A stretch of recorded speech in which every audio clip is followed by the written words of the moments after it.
एक बेटी का दर्द। अंजलि बचपन से ही पढ़ने में बहुत कमज़ोर थी। उसका शरीर का रंग सांवला था। चेहरे का डिज़ाइन कुछ खास नहीं था। औरों के अपेक्षा भगवान उसके दांतों के भी बनावट अच्छा नहीं दिए थे। अंजलि का चेहरा अच्छा ना होने के कारण स्कूल में बच्चे अक्सर उसे चिढ़ाते रहते थे। कोई अंजलि का फ्रेंड बनने के लिए तैयार नहीं था। जब अंजलि अपने गांव के गलियों से गुजरती थी, बगल में खड़े लोग भी अपना मुंह फेर लेते थे। अंजलि को इस बात से बहुत ज़्यादा पीड़ा होती थी। वह यह नहीं समझ पा रही थी क्योंकि वह बहुत छोटी बच्ची थी। आखिर बात क्या है? हमारे चेहरे को देखकर लोग अपना मुंह क्यों छुपा लेते हैं? अंजलि जब स्कूल से घर वापस आती थी, तब अपने माँ से एक यही सवाल करती थी कि माँ, जब हम अपने स्कूल से घर आते हैं तो लोग हमें ऐसे क्यों देखते हैं और स्कूल में भी हमसे कोई बात नहीं करता है। हमारा कोई फ्रेंड भी नहीं बन रहा है, अतः हमसे कोई बातचीत भी नहीं करता है। इतना बात सुनकर अंजलि की माँ की आंख में आंसू आ गए। वह फबक फबक कर रोने लगी, लेकिन अपनी बिटिया को यह नहीं समझा पा रही थी, तुमसे लोग इतनी घृणा क्यों करते हैं। माँ अंजलि से बहुत ज़्यादा प्यार करती थी। गली मोहल्ले में अंजलि को मनहूस जब लोग बोला करते थे, अंजलि की माँ कड़ी शब्दों में जवाब देती थी। अंजलि की माँ अपने कलेजे के टुकड़े को हर वक्त अपने साथ में रहती थी और जो भी उसे बोलता था उसके बदले में जवाब देती थी। अंजलि धीरे धीरे अपनी पूरी उम्र जीने की एक आदत बना ली और जो लोग बोल रहे थे उसके पीछे कुछ और सुनने के लिए तैयार नहीं रहती थी। बस अपने काम से मतलब रखती थी, पढ़ाई करती थी और वापस घर लौट जाती थी। धीरे धीरे अंजलि बड़ी होती चली गई। अब उसकी उम्र शादी करने लायक हो गई थी। अब उसके पापा लड़का खोजने के लिए एक गांव से दूसरे गांव में जाने लगे, लेकिन जो भी लड़का वाला अंजलि को देखने के लिए आता था वह बिना पसंद किए ही लौट जाता था। ऐसे बहुत बार हुआ। अब बहुत दिक्कत होने लगी अंजलि को शादी करने में। अंजलि के पापा भी थक चुके थे लड़का खोजते खोजते। ऐसा कोई गांव नहीं था जिस गांव में अंजलि के पिता लड़का खोजने के लिए नहीं गए थे। अब अंजलि के पापा भी गुस्से में आकर अंजलि को मनहूस बोलना चालू कर दिए, लेकिन माँ तो एक ऐसी थी जो सभी लोगों को समझाती थी और अंजलि के बारे में भला बुरा कहने वालों को सबक सिखाती थी। भगवान ने भी अंजलि के साथ बहुत ही क्रूर मजाक किया था। शरीर की बनावट ऐसे बना दिए थे जिसे देखकर कोई भी लड़के वाला पसंद ही नहीं करते थे। अंजलि भी इस बात को लेकर चिंता कर रही थी कि पापा हमारे लिए इतना दूर दूर तक जाते हैं लड़का देखने के लिए, लेकिन हमें कोई भी लड़का पसंद नहीं करता है। अंजलि अपने कामों में ज़्यादा व्यस्त रहती थी। वह खाना बनाने में बहुत ज़्यादा समय देती थी। अंजलि की खाना बनाने में बहुत ज़्यादा मजा आता था। अंजलि ने बहुत सारे खाना बनाने की रेसिपी के बारे में जानकारी हासिल कर ली थी। इसके लिए उन्होंने किताबें, रेडियो, टीवी चैनल पर वीडियो देख ली थी। अंजलि के द्वारा बनाया गया खाना बहुत स्वादिष्ट और टेस्टी होता था। अंजलि की तारीफ उसके चेहरे से कोई नहीं करता था, लेकिन उसके खाना बनाने का जो तरीका था, उनके खाने में जो स्वादिष्ट था, उससे हर कोई तारीफ करता था। खाना बनाने में अंजलि की जितने भी आजू बाजू औरतें थी, उन सभी औरतें में बहुत ज़्यादा फेमस हो गई थी। जिस औरत को लगता था कि आज नया खाना बनाना है और कुछ नया आइडिया इसमें टेस्ट लाना है, तो औरत अंजलि के पास में जाकर जानकारी लेती थी।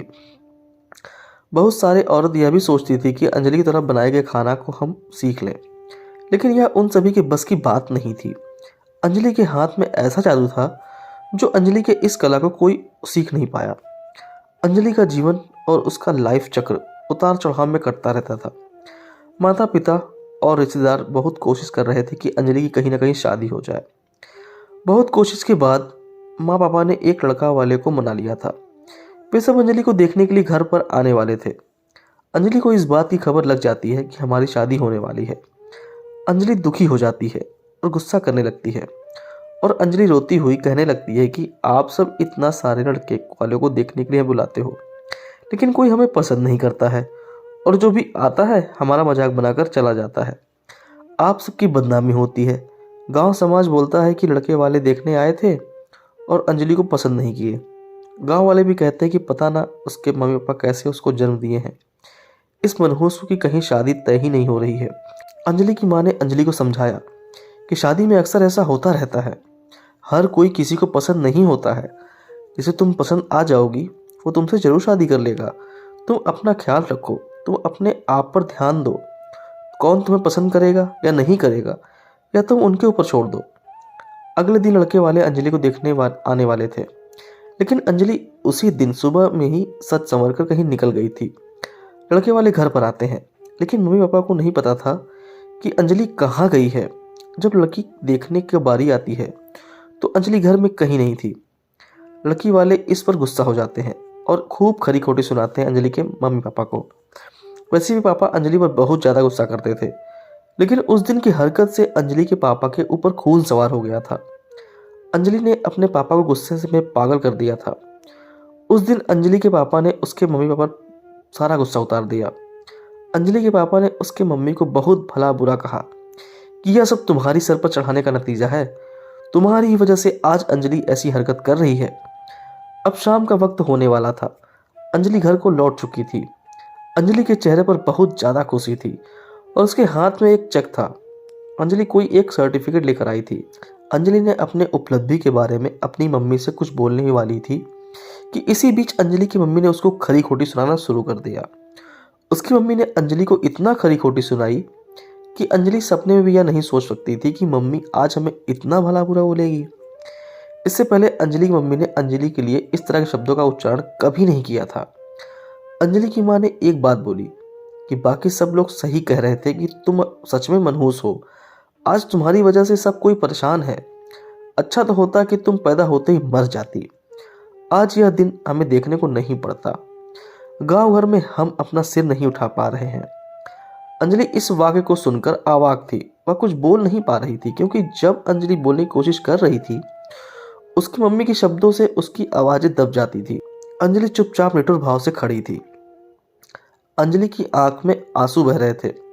अंजलि बिल्कुल व्याकुल हालत में खड़ी थी। वह कुछ बोल नहीं पा रही थी।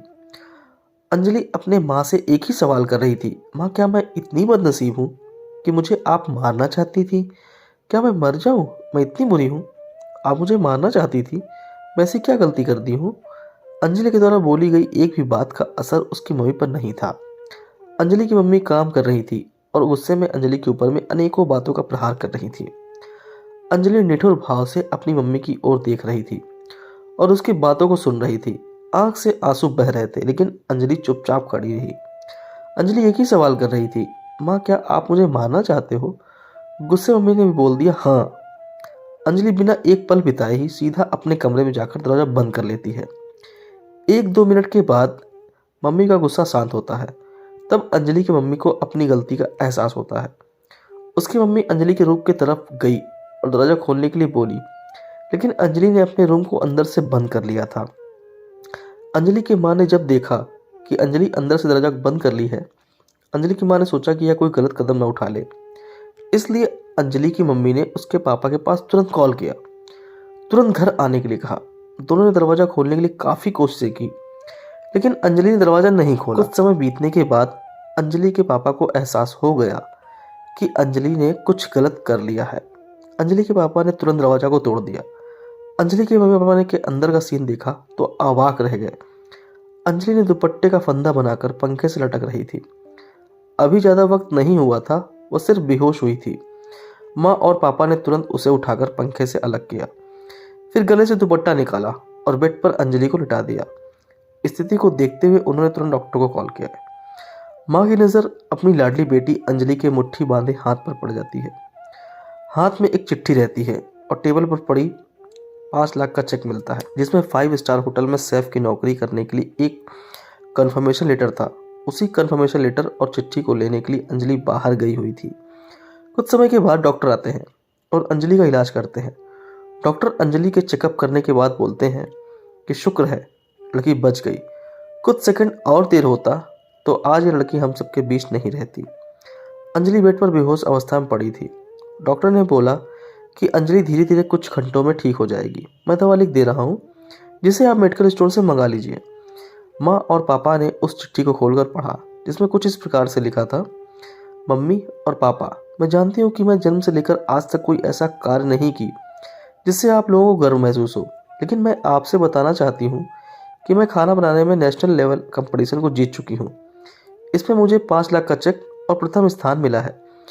मेरे द्वारा बनाया गया खाना ऑर्गेनाइजेशन को इतना पसंद आया कि वह मुझे एक बहुत बड़े होटल में बतौर मास्टर शेफ की नौकरी के लिए कन्फर्मेशन लेटर भी दे दिए हैं। पूरी दुनिया मेरे खिलाफ हो, मुझे इस बात का कोई फर्क नहीं पड़ता था और ना ही पापा की कड़वी बातें मुझे रुलाती थी। मैं पापा से हर वक्त प्यार करती थी और मम्मी को दिल से चाहती थी। मैं जानती थी कि मम्मी और पापा केवल बाहर से ही सख्त दिखते हैं, लेकिन अंदर से मुझे बहुत ज़्यादा प्यार करते हैं। यदि मम्मी और पापा मुझे प्यार नहीं करते तो मेरे लिए बिना कहे हुए कपड़ा, मिठाइयाँ, किताबें नहीं लेकर देते। माँ की ममता और प्यार को कोई क्या बयां कर सकता है। माँ मेरी चाहत और दुनिया थी। पापा का प्यार मुझे बहुत सताएगा। मैं अब इस दुनिया को अलविदा कहकर जा रही हूँ। मेरी माँ, मेरे पापा इस दुनिया के सबसे खूबसूरत हैं। मैं जानती हूँ कि आपने कभी न कभी भगवान से प्रार्थना जरूर की होगी कि अगले जन्म में मेरे को ऐसे औलाद मत दीजिएगा, लेकिन मैं भी भगवान से प्रार्थना करती थी कि अगले जन्म में क्या 7 जन्मों तक मुझे आप जैसे ही मम्मी पापा मिले, और आज यही प्रार्थना कर रही हूँ। मैं उस भगवान के पास जा रही हूँ जिसे आप लोग बहुत पहले मुझे वहाँ पर भेजना चाहते थे। चिट्ठी में बहुत सारी इमोशनल बातें लिखी हुई थी। इसे पढ़कर अंजलि के मम्मी पापा की पांव तले जमीन खिसक गई थी। अंजलि के मम्मी पापा बहुत पछतावा कर रहे थे और उनके आंख से आंसू रुक नहीं रहे थे। अंजलि बेड पर बहुत से लोगों के बीच पड़ी हुई थी। उसकी माँ उसके सिर पर हाथ फेरकर रो रही थी। पिता को बर्दाश्त नहीं हो रहा था, वह भी अंजलि के लिए जोर जोर से चिल्ला चिल्ला कर रो रहे थे। दोस्तों, उम्मीद करता है भावुक कहानी आपको पसंद आई होगी। अगर पसंद आई वीडियो को लाइक करें, शेयर करें और चैनल पर नए हो तो चैनल सब्सक्राइब करना ना भूलें। धन्यवाद।